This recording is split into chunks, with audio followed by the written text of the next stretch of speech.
नमस्कार मेरे प्यारे प्यारे बच्चों, आपका एक बार फिर से स्वागत है आपके अपने project Y online YouTube channel पर। और हम कर रहे हैं क्लास 10th की केमिस्ट्री का 4th chapter carbon and its compound.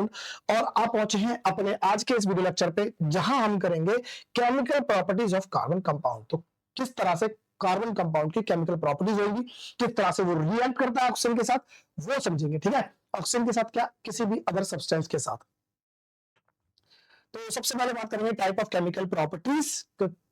कितने तरह की केमिकल जो कंपाउंड है उसकी प्रॉपर्टीज होगी कितने तरह की। तो अच्छा, पहले तो ये बात समझ में आनी चाहिए कि भाई एक्चुअली में केमिकल प्रॉपर्टीज होती क्या है। तो कोई भी सब्सटेंस किस तरह से रिएक्ट करता है दूसरे सब्सटेंस के साथ, उसे हम उसकी केमिकल प्रॉपर्टीज बोलेंगे। तो यहां पर भी ऐसे लिखा हुआ है, carbon compound shows different type of chemical properties based on how they react with other substance. तो किस तरह से वो अलग सब्सटेंस का रिएक्ट करता है, उनको हम बोलेंगे क्या, केमिकल प्रॉपर्टीज। अच्छा, तो कौन कौन से होती है, कौन कौन से टाइप होते हैं, उन्हें समझते हैं। तो एक होता है हमारे पास कंबसन, इसे कंबसन रिएक्शन बोल रहे होते हैं। और अगर हिंदी में समझे तो दहन अभिक्रिया बोलते हैं। क्या बोलते हैं? दहन अभिक्रिया। ठीक है, दहन अभिक्रिया। अगर दूसरे वाले में बात करें तो वो कह सकते हैं एडिशन रिएक्शन। एडिशन रिएक्शन का मतलब हुआ योग अभिक्रिया। क्या हुआ? योग अभिक्रिया। और अगर हम सब्स्टिट्यूशन रिएक्शन की बात करें तो इसे बोलेंगे प्रतिस्थापन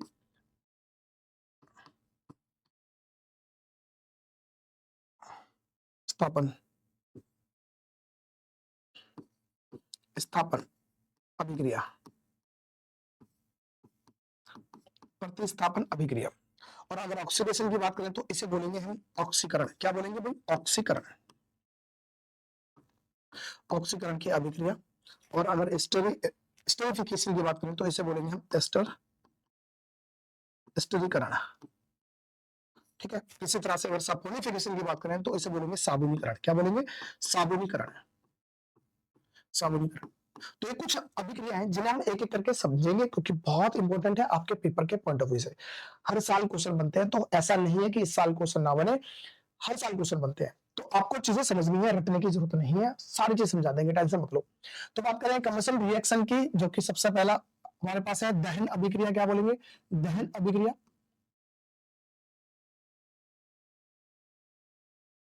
दहन अभिक्रिया।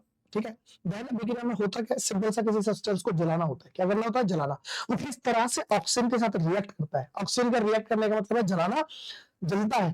तो अब कुछ ना कुछ तो निकलेगा प्रोडक्ट। और वो प्रोडक्ट कौन से हो सकते हैं? वो हो सकते हैं हीट और लाइट।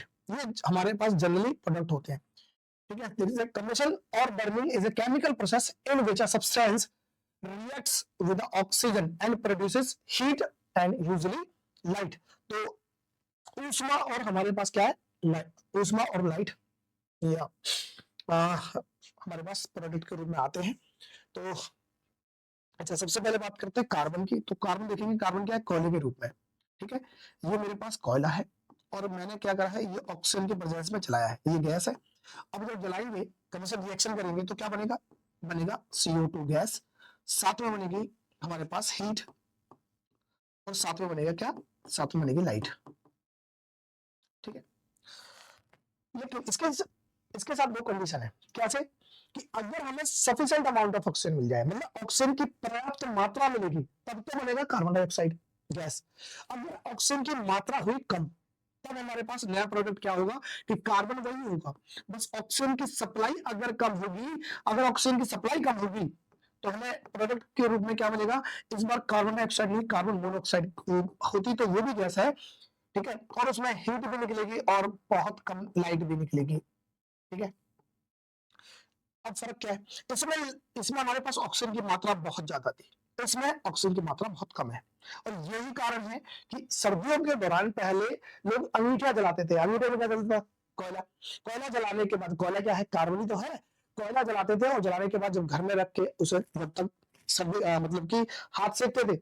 लेकिन धीरे धीरे क्या होता था, नींद आ गई, आंखें सो गए। अब सोने के बाद जो कमरे में आपके पास ऑक्सीजन अवेलेबल थी, उससे तो वो उसमें जलाने के लिए काम में ले लिया। लेकिन जैसे ही कमरे में ऑक्सीजन की मात्रा कम हो गई, तो अब क्या करने चालू कर दिया? अब बनाने लग गए क्या, वो जो कोयला जल रहा था वो बना देगा कार्बन मोनोऑक्साइड। और कार्बन मोनोऑक्साइड आपके शरीर के जो आपका ब्लड होता है उसमें इतनी जल्दी घुलती है, जल्दी लेने के बाद। और इस तरह से क्या होता है कि सोते हुए लोगों की बहुतों की मौत भी हो जाती थी, ठीक है। और इसीलिए कार्बन मोनोऑक्साइड को क्या बोलते हैं, स्लीपिंग डेथ के नाम से जानते हैं, स्लीपिंग डेथ गैस के नाम से जानते हैं, ठीक है। बात समझे भाई। तो यहाँ पर अभी अगर आप देखें बर्निंग ऑफ सैचुरेटेड हाइड्रोकार्बन्स जैसे कि एल्केन्स, तो अभी हमने देखो हमने लास्ट वीडियोस में पढ़ा है कि हमारे पास जो हाइड्रोकार्बन होते हैं दो तरह के हो सकते हैं, एक सैचुरेटेड एक अनसैचुरेटेड। सैचुरेटेड का मतलब क्या होगा, संतृप्त, और अनसैचुरेटेड का मतलब असंतृप्त, ठीक है।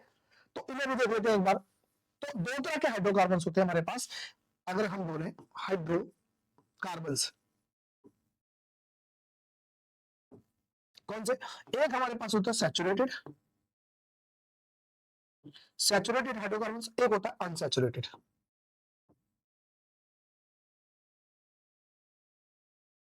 अनसैचुरेटेड, ठीक है जी। सैचुरेटेड को हिंदी में क्या बोलते हैं, सैचुरेटेड को सर हिंदी में बोलते हैं संतृप्त, क्या बोलते हैं, संतृप्त, संतृप्त, और इसे बोलते हैं असंतृप्त।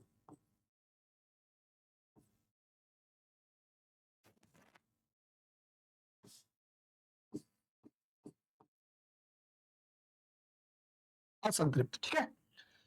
संतृप्त क्या है, अगर सैचुरेटेड की बात करें तो यहां पर सिर्फ बात कर रहे थे हम एल्कीन की, किसकी, एल्कीन की, और यहां पर बात हुई थी एल्कीन और एल्काइन की, ठीक है, एल्काइन की।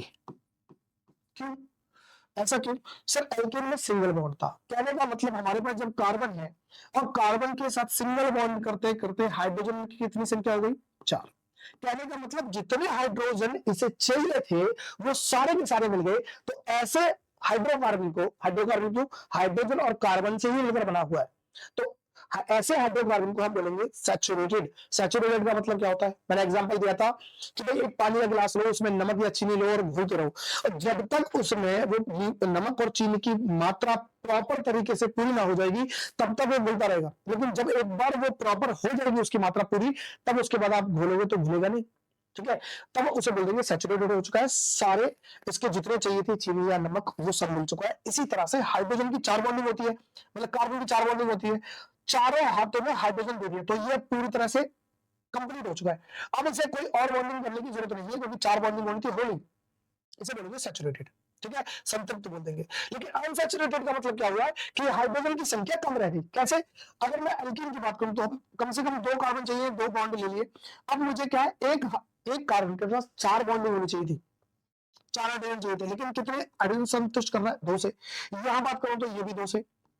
तो इसका मतलब अभी भी ये जो है, जब हाइड्रोजन की संख्या नहीं मिली, हाइड्रोजन नहीं मिले, तब क्या करा, इन्होंने क्या करा, इसका एक और इसका एक इन्होंने आपस में बॉन्डिंग कर ली। इसे ऐसे समझते हैं, जैसे मान लेता हूं, ये मैं मिटा देता हूं, यहां पर मैं कहता हूं ये 2 ऐसे होगा, यहां पर हाइड्रोजन, यहां पर हाइड्रोजन, यहां पर हाइड्रोजन, एक और कार्बन, यहां हाइड्रोजन, यहां हाइड्रोजन और यहां हाइड्रोजन, ठीक है।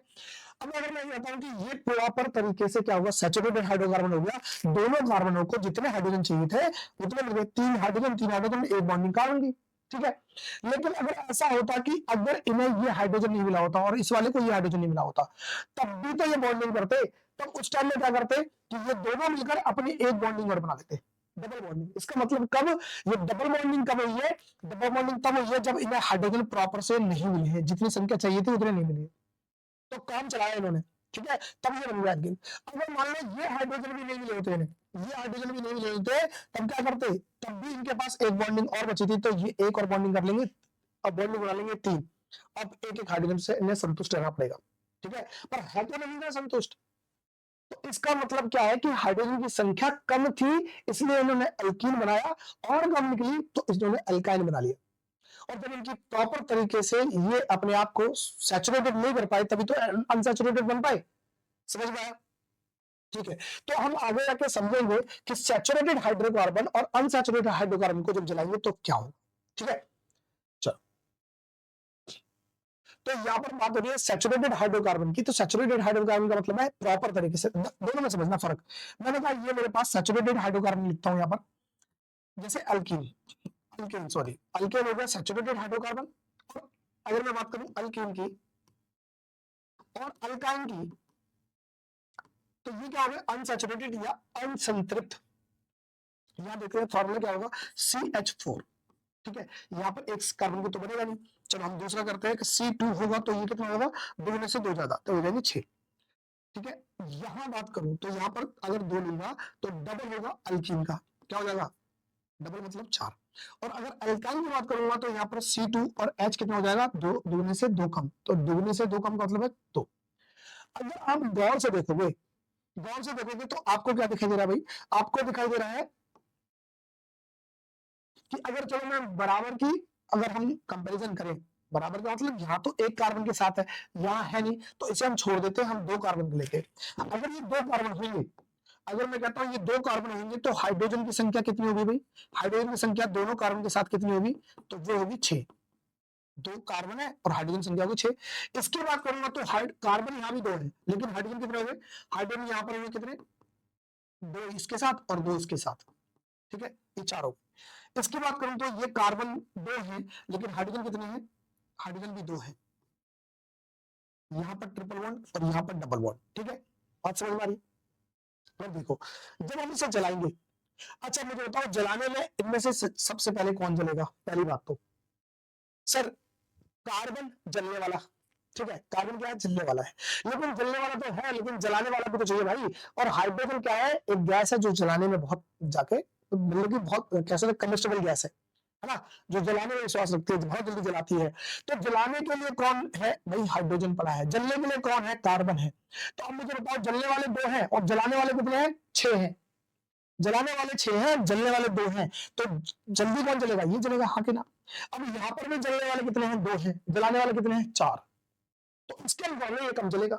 और यहाँ पर देखता हूं तो जलने वाले 2 हैं और जलाने वाले भी 2 हैं। अब ये बताओ दो बंदे ये 2 हाइड्रोजन 2 कार्बन को जला रहे हैं, यहाँ पर 4 हाइड्रोजन 2 कार्बन को जला रहे हैं और यहाँ 6 हाइड्रोजन 2 कार्बन को जला रहे हैं, तो प्रॉपर से कौन जलेगा, ये जलेगा। और इसीलिए अल्केन को या सैचुरेटेड हाइड्रोकार्बन को या संतृप्त हाइड्रोकार्बन को जलाने के लिए हम क्या बोलते हैं, हम बोलते हैं कंप्लीट कंबसन, क्या बोलते हैं, कंप्लीट कंप्लीट कंबसन या पूर्ण दहन, क्या बोलते हैं, पूर्ण दहन। यहाँ पर पूर्ण दहन हुआ है और यहाँ पर पूर्ण दहन नहीं हुआ तो हम बोल देंगे अपूर्ण दहन है, क्या है, अपूर्ण, अपूर्ण दहन है, या बोलेंगे इनकम्प्लीट, क्या बोलेंगे, incomplete, incomplete combustion, combustion, incomplete combustion, बात समझ में आ रही है, क्यों है ये पता चल पाया। तो यहाँ पर हमारे पास saturated hydrocarbons like methane, ethane burn completely in oxygen and produce a blue non-sooty flame because they contain a higher proportion of hydrogen and burn efficiently, ठीक है। तो कहने का मतलब वही है कि हाइड्रोजन की संख्या ठीक ठाक है, इसलिए वो क्या हो रहा है, प्रॉपर तरीके से जल रहा है। और जब पूर्ण दहन होगा तो वहां पर फ्लेम कैसे होगी, फ्लेम कैसे होगी, फ्लेम कैसे होगी भाई, तो वहां फ्लेम होगी हमारे पास ब्लू कलर की, कैसी, ब्लू कलर की। और जहां पर पूर्ण दहन नहीं होता वहां पर कैसे होगी, वहां फ्लेम हमारे पास होगी कैसी, येलो कलर की, कैसी, येलो कलर की। और हीट होगी कम, कैसे होगी, हीट कैसे होगी, कम होगी। यहां पर हीट कैसे होगी, हीट होगी ठीक ठाक हीट होगी, ठीक है, हीट अच्छी होगी, बात समझ में आ रही है।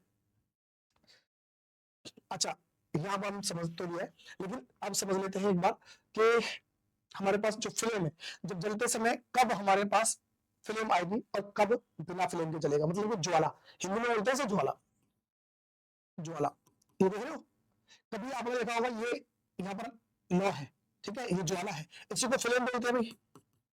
अब फ्लेम एक तरह की ब्लू, हमने बोला ब्लू फ्लेम है, और यहाँ पर क्या है, ये हमारे पास येलो फ्लेम है।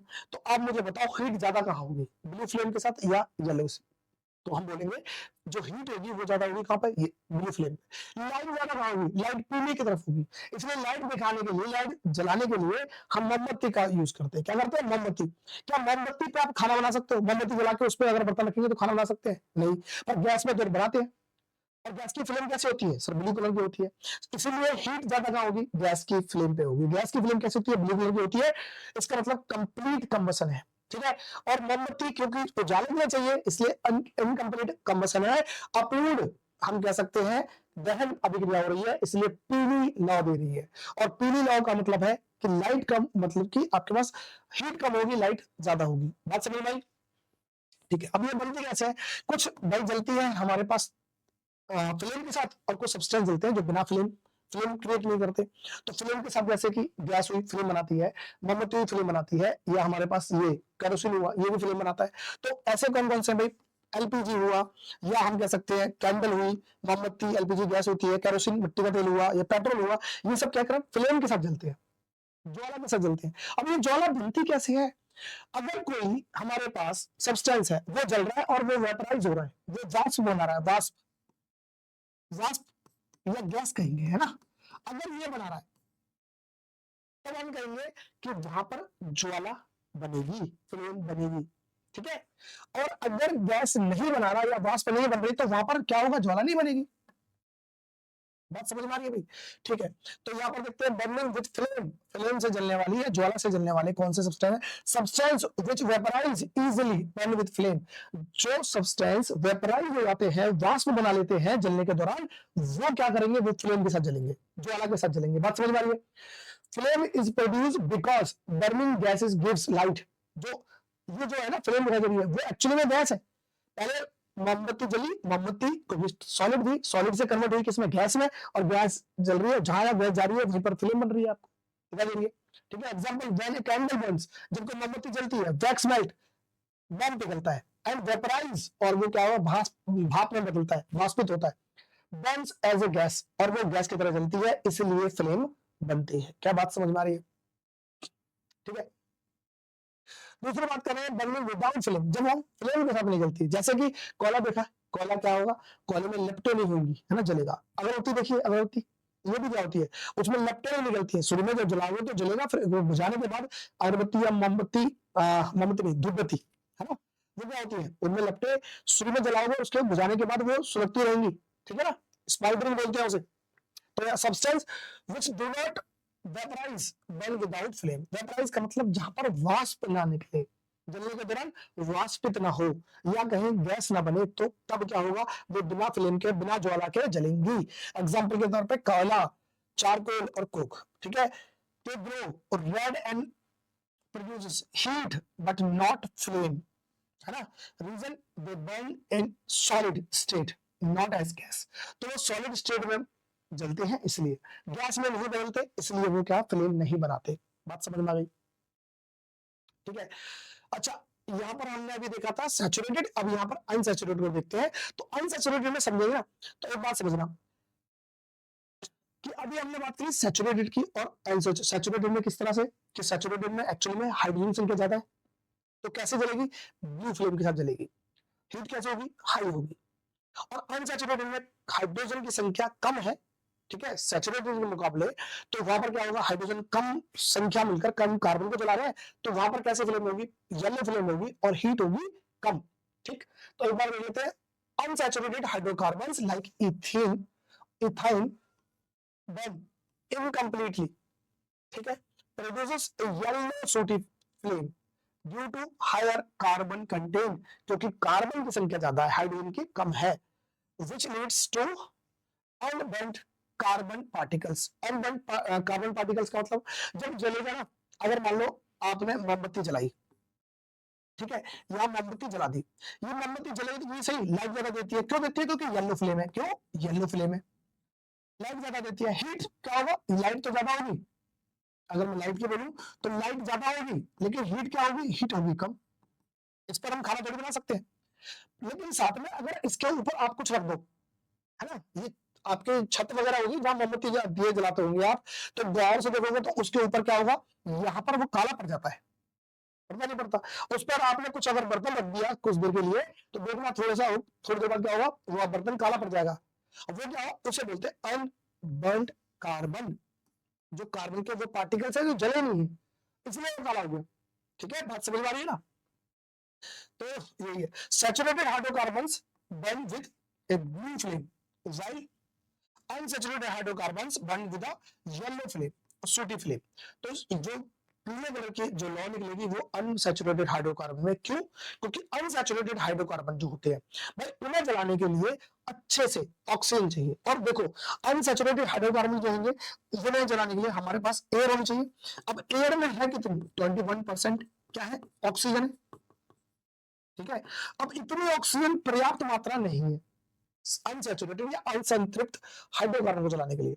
तो क्या करना पड़ेगा, अगर कोई इन्हें 21% ये जो ऑक्सीजन है एयर के अंदर वो उनके लिए पर्याप्त नहीं मिलती, अगर कोई ये बोलते कि भाई अगर हमें ऑक्सीजन दे दोगे आप, अगर हमें सफिशिएंट अमाउंट ऑक्सीजन दे दोगे तो हम क्या करेंगे, बहुत अच्छे से जल जाएंगे, बहुत अच्छे से जल लेंगे, कोई दिक्कत नहीं है। चलो ठीक है, देखते हैं। अच्छा एक चीज और कि इतना तो समझ में आ गए, जैसे हमने बात की थी कोयले की, किसकी बात की थी, कोयले की। तो हमने कोयले के साथ जब जला था तो कुछ प्रोडक्ट निकले थे, कार्बन डाइऑक्साइड या कार्बन मोनोऑक्साइड, ठीक है, गैस निकली थी। लेकिन अगर मैं ये बात बोलूं कि हाइड्रोकार्बन को जलाए, तो हाइड्रोकार्बन को जलाए, हाइड्रोकार्बन का मतलब जिसमें कार्बन और हाइड्रोजन हो दोनों। जैसे अगर बात करूं, ये मीथेन गैस है, क्या है, मीथेन गैस है, इसे जलाते हैं हम ऑक्सीजन गैस के। अब प्रोडक्ट क्या निकलेंगे, अब प्रोडक्ट क्या निकलेंगे तो समझना। तो यहाँ पर प्रोडक्ट समझना जरूरी है। एक तो हमारे पास सबसे पहले कार्बन डाइऑक्साइड गैस निकलेगी, साथ में हमारे पास वाटर भी निकलेगा, क्या निकलेगा, H2O, ठीक है, ये वाटर वेपर निकलेगा। और साथ में अब हीट और लाइट तो हमारे पास निकलेंगे निकलेंगे। हीट में क्या हो गया, हीट और लाइट, ठीक है। तो अब ध्यान देना कि यहां पर हमारे पास क्या था, हाइड्रोकार्बन, भाई कार्बन और हाइड्रोजन से मिलकर बने हुए प्रोडक्ट को बोलेंगे हाइड्रोकार्बन, हाइड्रोकार्बन था। तो यहाँ पर एक नया सब्सटेंस क्या आया, वाटर आया। तो ये बात आप याद रखना, कब वाटर बनेगा कब नहीं बनेगा। अगर मैं यही कोयला जलाता, हमने कोयला भी जलाया था थोड़ी देर पहले, और कोयला जलाया था तो ध्यान से देखा होगा तो यहाँ पर या तो कार्बन मोनोऑक्साइड बनेगा या कार्बन डाइऑक्साइड गैस बनेगी, और साथ में हीट और लाइट तो बनेगी बनेगी, लेकिन यहाँ पर वाटर नहीं बनाता। क्यों नहीं बना, अरे वाटर बनाने के लिए चाहिए आपको हाइड्रोजन। कहीं यहाँ पर हाइड्रोजन दिखाई दे रहा है, नहीं दिखाई दे रहा, कहीं हाइड्रोजन दिखाई दे रहा है, नहीं दिखाई दे रहा, इसलिए हाइड्रोजन नहीं है तो पानी कैसे बन जाएगा भाई। यहाँ पर देखा तो यहाँ हाइड्रोजन भी है और ऑक्सीजन भी है, ये मिलकर पानी बना लेते हैं। इसलिए आपको इनके प्रोडक्ट को भी समझना जरूरी है कि जब हाइड्रोकार्बन जलेगा तो आपके साथ क्या बनेगा, कार्बन डाइऑक्साइड और वाटर वेपर बनेगा, और साथ में क्या होगा, आपके पास हीट और लाइट भी बनेगी, ठीक है, बात समझ में आएगी। आगे देखते हैं। अच्छा अभी हमने बात की थी कि भाई कि अगर कोई पीली ना हो जाए, जैसे मान लो अगर हमने बात की थी मोमबत्ती की, बात की थी थोड़ी देर पहले, ठीक है, ये मोमबत्ती है, और अगर ये मोमबत्ती जल रही है तो यहाँ पर कैसी लौ आती है, पीले कलर की, येलो, ठीक है भाई, समझ में आता है।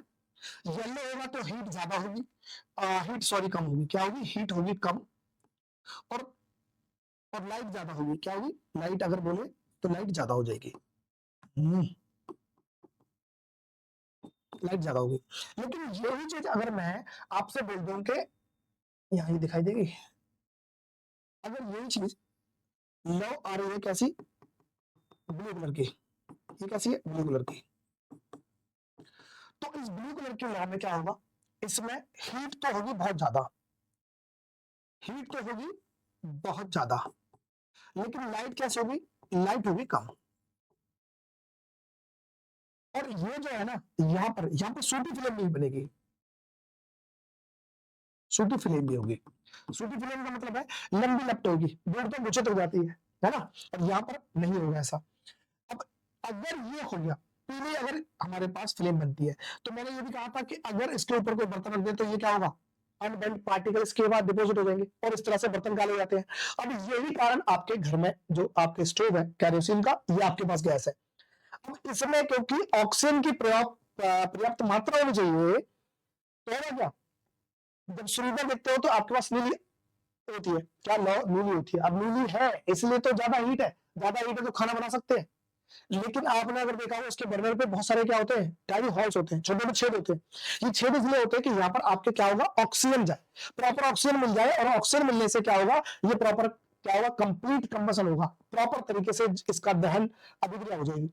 लेकिन कभी कभी होता है कि जब आपने देखा होगा कि आपकी गैस में से पीली अगर लौ निकलने लग जाए, और पीली लौ निकलेगी तब क्या होता है, उस पर रखे हुए बर्तन काले पड़ने लग जाते हैं। अब काले पड़ते हैं बर्तन, तो फिर अब क्या करते हो, जब आपकी गली से कोई निकल रहा होता है आवाज मारते हुए कि गैस ठीक करा लो, तब आप क्या करते हो, आप बुलाते हो। और ये भैया क्या करते हैं, आपके बर्नर लेते हैं और बर्नर को एक पतली सी सुई से लेकर उसमें से उसके जो होल्स होते हैं उन्हें ठीक कर देते हैं। अब होगा क्यों, क्योंकि ऑक्सीजन की सप्लाई रुक गई थी। अगर ऑक्सीजन सप्लाई नहीं मिलेगी तो वो क्या होगा, प्रॉपर तरीके से नहीं जलेगा, और प्रॉपर तरीके से नहीं जलेगा तो पीली लौ निकलेगी, और पीली लौ निकलेगी तो अनबर्न्ड पार्टिकल्स निकलेंगे कार्बन के, जो जले नहीं थे, और वो जाके डिपोजिट होंगे आपके बर्तन पर, इसलिए बर्तन काले होने का कारण था। बात समझ में आ गई। तो इसलिए जैसे ही वो आपके हॉल को ठीक कर देंगे, साफ कर देंगे, इसमें जो मिट्टी फंस गई थी या किसी कारण से ब्लॉक हो गए थे, जैसे ही वो साफ होगा तो दोबारा से ऑक्सीजन प्रॉपर मिल जाएगी और आपकी नीले कलर की लौ निकलने चालू हो जाएगी। क्या ये बात समझ में आई? एक बार देख लेते हैं। The gas stove and kerosene stove used in our homes have tiny holes for air so that sufficient oxygen is mixed with the fuel. This ensures complete combustion, which produces a smokeless blue flame and releases maximum heat. मैंने कहा ना कि जब यहाँ पर क्या होगा कि स्मोकलेस मतलब धुआं वाली हमारे पास लौ नहीं निकलेगी, इसके कारण बर्तन सही रहेंगे, खाली नहीं पड़ेंगे। क्या बात समझ में आ गई? ठीक है। दूसरी, अभी हमने ये बात समझी थी कि जो हमारे पास अनसैचुरेटेड है, अनसैचुरेटेड हाइड्रोकार्बन जो है, हाइड्रोकार्बन, ठीक है, कौन कौन से हुए? अल्कीन, ये अल्कीन है और अल्काइन है। अब ये जो, क्योंकि इन्हें जलाने के लिए ऑक्सीजन की मात्रा होती है कम, क्योंकि जिस ऑक्सीजन में जल रहे होते हैं एटमॉस्फेयर के ऑक्सीजन लेके, अब एटमॉस्फेयर में मैंने कहा था अभी 21% ऑक्सीजन है, लगभग इतनी होती है। अब इतनी ऑक्सीजन इसके लिए सफिशिएंट नहीं है। ये कहते हैं कि भाई देखो 21% से हमारा काम नहीं चल रहा, तो हम तो धीरे धीरे चलेंगे। अगर कोई किसी भी तरीके से हमें अगर प्योर ऑक्सीजन रिप्लाई दे दे, तब हम भी सैचुरेटेड हाइड्रोकार्बन की तरह चलना चालू कर देंगे। बस इतनी से गुंजाइश है। अगर आप सफिशिएंट अमाउंट ऑक्सीजन दे दो, मतलब आप हमें पर्याप्त मात्रा में ऑक्सीजन दोगे ना, प्योर ऑक्सीजन दोगे, हम जाके अच्छे से जलना चालू कर देंगे। और जब ज्यादा अच्छे से जलेंगे तो ज्यादा अच्छा जलने का मतलब है ब्लू फ्लेम भी देंगे, और ब्लू फ्लेम का मतलब है ज्यादा हीट भी प्रोड्यूस करेंगे। ठीक है, तो ठीक है, कोई दिक्कत नहीं है। और इसीलिए देखो ये क्या है, एसिटिलीन। एसिटिलीन को हमने अगर समझा था तो हमने जब हाइड्रोकार्बन किया था तो क्या करा था? इथीन, क्या था? Ethyne, sorry, ethyne. इथाइन को क्या बोला था? एसिटिलीन। क्या बोला था? एसिटिलीन। तो यहाँ पर इथाइन, अब इथाइन जलेगी क्योंकि इथाइन क्या है? एक तरह का अनसैचुरेटेड हाइड्रोकार्बन, असंतृप्त है, असंतृप्त हाइड्रोकार्बन है। अब इसको ऑक्सीजन चाहिए, अगर इसे कोई प्योर ऑक्सीजन दे दे, प्योर ऑक्सीजन, ठीक है, प्योर अगर ऑक्सीजन दे दे तो ये भी क्या करेगी? अच्छे से जलने लग जाएगी। तो इसका मतलब इथाइन को क्या बोला गया? एसिटिलाइन। और इसके साथ ऑक्सीजन दे देंगे तो क्या बन जाएगा? ऑक्सीजन। तो यहाँ पर ऑक्सीजन और इथाइन का दोनों का मिक्सर को क्या बोला? ऑक्सी एसिटिलाइन बोला। और ये मिलने के बाद आप क्या करोगे? ये काम कहाँ आती है? तो अच्छे से जलेगी। और आप देख रहे हो यहाँ पर इसे बोलते हैं गैस वेल्डिंग। क्या बोलते हैं? Gas welding. दो तरह की वेल्डिंग होती है, इलेक्ट्रिक वेल्डिंग होती है, एक गैस वेल्डिंग होती है। जब आपके सामने दिखाई देगा काला सा एक वो लगा रखा है ना, मास्क लगा रखा है वेल्डिंग करते समय, इसमें क्या होती है? रॉड होती है ना, रॉड, एक रॉड होती है, उस रॉड वो धीरे धीरे कम होती रहती है, वो होती है इलेक्ट्रिक वेल्डिंग। एक होती है जो गैस, अब रॉड तो इसमें होगी लेकिन एक ऐसा मटेरियल होगा जो जल्दी पिघल जाए, तब यहाँ से इस मेटल को पिघलाएंगे और भी वेल्डिंग हो जाती है। और इसी से अगर ये हम रॉड ना रखें ऐसी कोई, तो ये क्या करेगा? ये लोहा काट देता है। तो कटिंग के लिए और गैस वेल्डिंग के लिए यूज होता है। इसमें देखोगे तो दो तार होते, दो पाइप होंगे, एक पाइप में ऑक्सीजन जाएगी और एक में आपका ये हमारे पास इथाइन जाएगी। और इस तरह से जब जलाएंगे ना, शुरू में जब जलती है, जब शुरू में जलेगी तो ये पीले कलर की लौ होगी ना, लंबी सी लौ होती है। लेकिन जैसे ही भैया जो गैस वेल्डिंग वाले हैं वो उस पाइप को खोलेंगे जिसमें से ऑक्सीजन होगी, प्योर ऑक्सीजन निकलते ही अब कैसे कलर हो जाएगी? ये हो जाएगी बिल्कुल ब्लू कलर की, दिखाई भी नहीं देगी थोड़ी देर के लिए। और वो ब्लू होगी तो ज्यादा हीट होगी, और कितनी हीट हो जाएगी देख लो भाई, 3000 से लेकर 3500 डिग्री सेल्सियस के। और इसी प्रॉपर्टी को यूज में करके बड़े से बड़े लोहे के जो आपके पास कुछ काटने के लिए हो तो ये इतनी हीट है वो काट देते हैं। और दूसरा, अगर कोई एक लो मेल्टिंग पॉइंट अगर हम वो लेते हैं, कोई मेटल लेते हैं, तो उससे क्या होगा? उसकी वेल्डिंग नहीं करा सकते, क्योंकि वो पिघलेगा, और पिघलेगा तो कहीं पे कट है तो वहां पर जाएगा, और जब हट जाएगा तो सूखने के बाद क्या हो जाएगा? वेल्डिंग बन जाएगी। तो ये हमारे पास किस में यूज होती है? गैस वेल्डिंग में। कौन सी? अब इन दोनों के नाम को ऑक्सीजन प्योर से लेकर और एसिटिलीन को यूज कर रहा है, तो क्या बना दिया? ऑक्सी एसिटिलीन, है ना। तो ये लगा an oxyacetylene flame is produced by burning acetylene, जो कि वन होती है C2H2, है ना। इथाइन बोलते हैं इसे। In oxygen it gives a very hot blue flame about 3000 से लेकर 35,000 degree Celsius due to complete combustion and is used for welding and cutting metals। बात समझ में आ रही है कि जो हमारे पास जो वेल्डिंग में यूज होता है वो हमारे पास इथाइन था, वो अनसैचुरेटेड हाइड्रोकार्बन था जिसे प्रॉपर ऑक्सीजन नहीं मिल रही थी, लेकिन उसने बोला कि अगर कोई हमें ऑक्सीजन दे दे प्योर ऑक्सीजन तो हम भी जल के दिखा देंगे और बढ़िया जल के दिखाएंगे। ब्लू फिल्म देंगे और ब्लू फिल्म हीट ज्यादा देती है, बस ऑक्सीजन दिया। और इस तरह से आपको अगर क्वेश्चन पूछ लिया जाए कि गैस वेल्डिंग में कौन सी गैस यूज होती है तो आप बताएंगे ऑक्सीटिलीन। क्या बोल देंगे? ठीक है, ऑक्सीजन, ऑक्सीजन से लिया गया ऑक्सी, और एसिटिलीन लिया गया क्या है, किससे? इथाइन से। ठीक है, दूसरा बात करते हैं व्हाट इज इनकम्प्लीट कंबशन। अब इनकम्प्लीट कंबशन का मतलब देखो, मैंने कहा ना इनकम्प्लीट कंबशन का मतलब है प्रॉपर तरीके से नहीं जल रहा है। जब नहीं जल रहा है तो इसका मतलब कार्बन अभी बचा हुआ है, और कार्बन बचा है तो उसका वो कार्बन कहाँ हुआ डिपोजिट होगा। मैंने कहा दीवार को, घर को आपको खराब कर सकता है, ऊपर दीवार है या कोई बर्तन रख दे।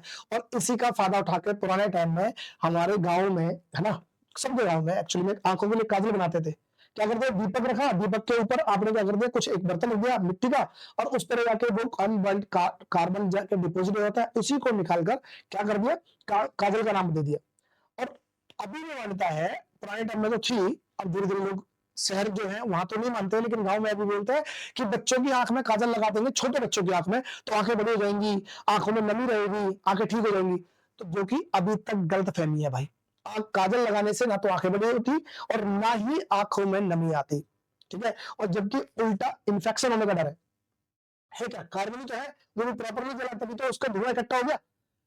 बात समझ में आ रही है? तो यहाँ पर क्या है, incomplete combustion occurs when carbon compounds burn in limited supply of oxygen producing carbon monoxide and suit.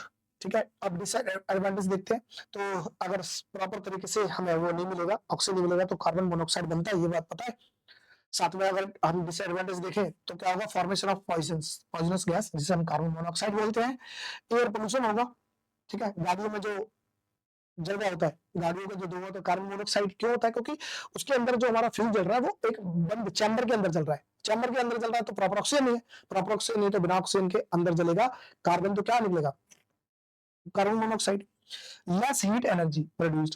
अब प्रॉपर तरीके से नहीं जला तो हमने बात कर ली है कि भाई हीट कम होगी, और क्या होगा, blackening of utensils and walls. तो कुल मिलाकर जो हमारे बर्तन है या दीवारें हैं काली पड़ जाती हैं, और उसी का फायदा उठाकर पुरानी जो महिलाएं थी वो क्या बनाती थी, काजल बनाती थी। ठीक है, तो आज की वीडियो में इतना ही। उम्मीद करता हूँ चीजें आपको समझ में आ गई होंगी। तो मिलते हैं नेक्स्ट कॉन्सेप्ट के साथ नेक्स्ट वीडियो में। धन्यवाद।